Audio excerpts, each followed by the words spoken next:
Praise the Lord. ஆண்டவர் இரட்சகருமாகிய இயேசு கிறிஸ்துவின் நாமத்தினாலே உங்களை வாழ்த்துகிறேன். கர்த்தர் நம்மோடு கூட இருக்கிறார். விசுவாசிக்கிறீங்களா? இன்னைக்கு கர்த்தர் அநேகருக்கு அற்புதங்களை செய்ய போகிறார்.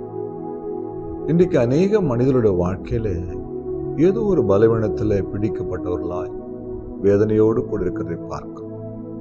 ஊழியத்தின் பாதையில் அநேக பலவீனத்தில் இருக்கிறவர்களுக்காக ஜெபிக்கும்படி அழைக்கப்படுகிறோம். ஏன் நாங்கள் அநேக நேரங்களில் பலவீனத்தில் விழுகிறோம். பிள்ளைகள் பலவீனப்படுகிறார்கள், வியாதிப்படுகிறார்கள். பிசாசானவன் கொல்லவும் அழிக்கவும் திருடவும் என்று வேறொன்றுக்கும் வரான். இப்படிப்பட்ட அந்த பலவீனத்தில் பாதிக்கப்பட்ட மனிதர்களை விடுவிக்கிற தேவன் ஒரு உண்டு என்பதை அவர்கள் அறிந்து கொள்ள வேண்டும். அப்படி அறிந்து கொண்டு அவரை விசுவாசிக்கும் பொழுது அதிலிருந்து விடுதலை பெற்றுக்கொள்ள முடியும். இன்றைக்கு வேதத்தில் ஒரு சம்பவத்தை வாசித்து நாம் ஜெபிக்க போகிறோம். லூக்கா 13ஆம் அதிகாரம் 12ஆம் வசனம். இயேசு அவளை கண்டு தம்மிடத்தில் அழைத்து, ஸ்திரீயே, உன் பலவீனத்தினின்று விடுதலையாக்கப்பட்டா என்று சொல்லி அவள் மேல் தம் கைகளை வைத்தார். உடனே அவள் நிமிர்ந்து தேவனை மகிமைப்படுத்தினார். நல்லா கவனிங்க. 18 வருஷமாய் நிமிர முடியாத ஒரு குனி, ஒரு பலவீனம். எவ்வளவு கொடுமை யோசித்து பாருங்கள். நிமிர்ந்து பார்க்க முடியாத குனி, தரையை பார்த்து கொண்டே போக வேண்டும்.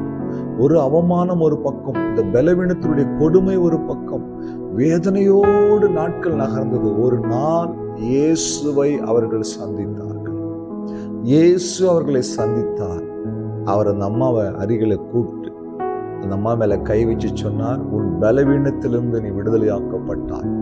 சொன்ன நிமிஷத்திலேயே அவர்கள் பலவீனம் நீங்கி அவர்கள் நிமிர்ந்து நின்று தேவனை மகிமைப்படுத்தினார். என் அன்பு சகோதரனே, அன்பு சகோதரி, ஏதோ ஒரு வியாதி, ஏதோ ஒரு பலவீனம் உங்களை நெருக்கி கொண்டிருக்கிறதா? தீராத தலைவலியில ரொம்ப கஷ்டப்படுறோம் பாஸ்டர், எவ்வளவோ மருந்து மாத்தையில் எடுத்துட்டேன், விடுதலை இல்லை.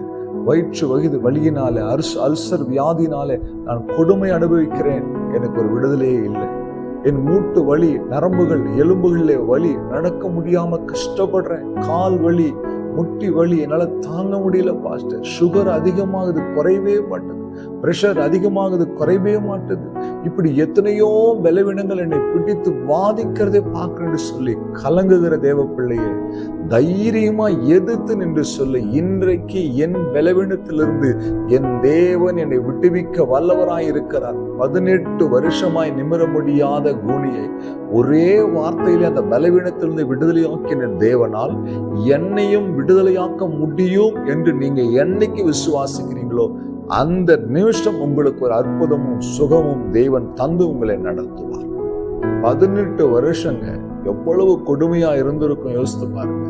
ஆனால் ஆண்டவர் அந்த அம்மாவை சந்தித்த மாத்திரத்திலே அவர்களுக்குள்ள இருந்த அந்த விசுவாசத்தின்படி, ஸ்திரீயே, உன் பலவீனத்திலிருந்து நீ விடுதலையாக்கப்பட்டாய் என்று சொல்லி கர்த்தர் விடுதலையை கொடுத்தார்.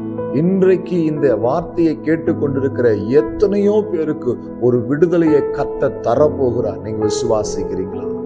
ஏதோ ஒரு பலவீனம், அது என்னவா, சரீரத்தில் இருக்கிற பலவீனமா இருக்கலாம், ஆவிக்குரிய பலவீனமா இருக்கலாம். ஏதோ ஒரு பலவீனத்தில் நீங்கள் பிடிக்கப்பட்டு நொந்து போயிருக்கிறீங்க. என்ன செய்யறதுன்னு தெரியலன்னு கலங்கி கொண்டிருக்கிறீங்களா? கண்ணீரோடு நிற்கிறீங்களா? எதிர்காலத்தை குறிச்சு ஒரு பயம் உங்க உள்ளத்தை பிடிச்சு வாட்டுறது நீங்க உணர்றீங்களா? என் அன்பு தேவ பிள்ளை, உங்களுக்கு விடுதலை வேணுமா? உங்கள் பலவீனத்துல விடுதலை வேணுமா? கர்த்தரை பார்த்து சொல்லுங்க, ஆண்டவரே, 12 வருஷம் பெரும்பாடுள்ள ஸ்திரீக்கு அந்த பலவீனத்தில் சுகம் கொடுத்த என் ஆண்டவர், 18 வருஷம் நிமிர முடியாத கூனிக்கு அந்த பலவீனத்திலிருந்து விடுதலை கொடுத்த ஆண்டவர், 38 வருஷமா படுத்த படுக்கையாய் பலவீனப்பட்டு கிடந்த ஒரு மனிதனுக்கு சுகத்தை கொடுத்து அந்த பலவீனத்திலிருந்து விடுதலையாக்கின ஒரு ஆண்டவர், இன்றைக்கு உயிரோடு இருக்கிற இயேசு கிறிஸ்து எனக்கும் என் பலவீனத்திலிருந்து ஒரு விடுதலையை தருவார்னு நீங்க இன்னைக்கு வைராக்கியத்தோடு, கருத்தாய், விசுவாசத்தோடு முழங்கால் படி ஜெபம் பண்ணுங்க. நீங்கள் எழும்பும் பொழுதே ஒரு விடுதலையை கர்த்தர் உங்களுக்கு தரப்போகிறார். அநேகம் பேர் எனக்கு சாட்சியாய் சொல்ல போறீங்க. கர்த்தர் செய்ய நான் இப்ப உங்களுக்காக ஜெபிக்க போகிறேன், உங்கள் விடுதலைக்காய் ஜெபிக்க போகிறேன். ஆனால் விடுதலையை தருகிறவர் அவர் மாத்திரமே. விசுவாசிங்க, அவரை விசுவாசிங்க. இன்றைக்கு ஒரு விடுதலையை பெற்றுக் கொள்ளுங்க. உங்கள் பலவீனத்திலிருந்து ஒரு விடுதலை இன்றைக்கு கர்த்தர் தரப்போகிறார். ஜெபிக்கலாமா? எங்கெங்கெல்லாம் பலவீனம் இருக்குதோ கைகளை வைத்துக் கொண்டுங்க. நான் ஜெபிக்கும் போது கர்த்தருடைய வல்லமை உங்கள் மேல இறங்கி வரும். ஜெபிக்கலாமா? எங்களை நேசிக்கிற நல்ல தகப்பனே, உடைய குமாரனாகிய இயேசு கிறிஸ்துவின் நாமத்தில் நாமத்திலே ஜெபிக்கிறேன். ஸ்திரீயே, உன் பலவீனத்தில் விடுதலையாக்கப்பட்டாய் என்று சொன்ன மாத்திரத்திலே ஆண்டவரே, அந்த மகளுக்கு ஒரு விடுதலை நிமிர்ந்து உம்மை மகிமைப்படுத்தினது போல இன்றைக்கு பலவீனத்தோடு கண்ணீரோடு வியாதி போராட்டங்கள் மத்தியில் தவிக்கிற ஒவ்வொரு பிள்ளைகளுக்கும் இயேசுவின் நாமத்திலே சுகம் உண்டாகும்படி ஜெபிக்கிறப்பா. முடக்கு வாதங்கள் நீங்கட்டும்பா, தலைவலிகள் நீங்கட்டும்பா, அல்சர் பிரச்சனைகள் நீங்கட்டும்பா, சுகர் லெவல் நார்மல் ஆகட்டும்பா, நடுக்கங்கள் சரியாகட்டும், நரம்பு பிரச்சனை சரியாகட்டும், கர்ப்பப்பையில காணப்படுகிற போராட்டங்கள் சரியாகட்டும், எலும்புகள் வர வலிகள் சரியாகட்டும், இயேசுவின் நாமத்தில் தோல் பிரச்சனைகள் சரியாகட்டும், ஒரு சுகம் உண்டாகும்படி ஜெபிக்கிறேன். இப்படி செய்து விட்டதுக்காய் நன்றி. இயேசு கிறிஸ்துவின் நாமத்தில் பலவீனத்தில் விடுதலையாக்கப்பட்டதுக்காய் நன்றி செலுத்துகிறோம். மக்கே மகிமை செலுத்துகிறோம். இயேசு கிறிஸ்துவின் நாமத்தில் ஜெபிக்கிறோம் பிதாவே, ஆமென். அல்லேலூயா. God bless you.